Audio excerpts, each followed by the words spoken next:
Bom dia a todos, a todas, especialmente a quem nos acompanha de casa pelas redes, os colegas vereadores, vereadoras, a mesa, quem está aqui presente.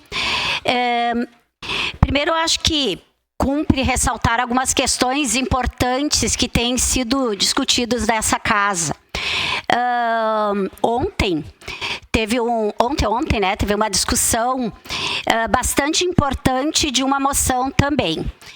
Naquela ocasião, nós consideramos que realmente era um tempo desgastante, mesquinho, ruim para a Câmara, para a cidade, para o Estado e para o país.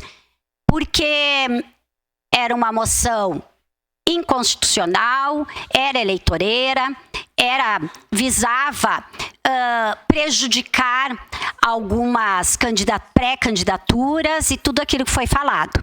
Esta moção aqui, e nós não somos daquelas e daqueles que acham que debater moção ou que está tramitando no Congresso não é importante discutir na Câmara. Não, nós somos uma casa política e a gente também precisa fazer o debate nacional. Até porque, neste caso específico, interfere diretamente aqui no nosso estado. Mas também é importante dizer que esta dívida, que já começou lá há muitos anos, ela teve um período realmente que ela foi suspensa por uma questão liminar, que foi entre 2017 e 2022, que não foi pago um centavo sequer para o governo federal, e que na negociação dessa dívida do então governo Bolsonaro com o governo Leite, aqui do estado, foi renegociado, voltou o estado a pagar essa dívida, sendo que o governo Bolsonaro não isentou R$1 sequer daquele período que ficou suspensa a dívida por decisão liminar, não por uma decisão do governo federal, como essa proposta que o governo Lula está fazendo agora. E nos estranha aqui que a maioria das pessoas, né, se não todas, são bolsonaristas que assinaram essa moção. Então é engraçado, né, como as pessoas buscam só os seus interesses. Peço a palavra, senhora. E cumpre também dizer aqui que o último governador do estado que tentou de todas as formas renegociar essa dívida foi o governador Tarso Genro, do PT, que ouviu, à época, quase 100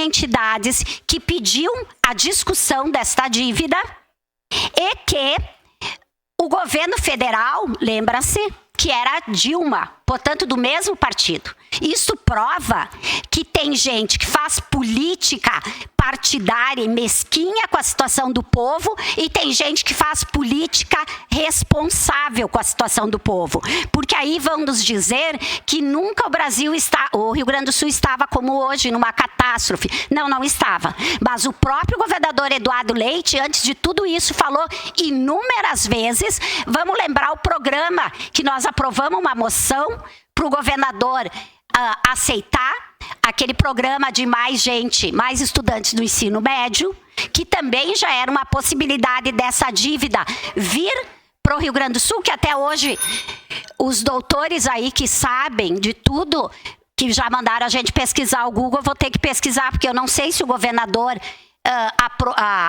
se adequou àquele programa lançado, né, por cada estudante médio, no ensino médio, menos dívida para pagar para o governo federal, vamos ter que pesquisar sobre isso, mas o governador Tarso foi o último que tentou renegociar essa dívida.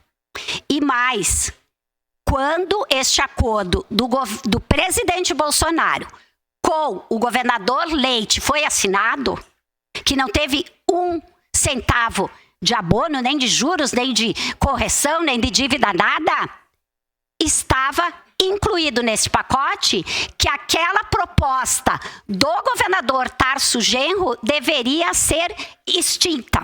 Não poderia se discutir mais aquela renegociação do governador Tarso de 2014.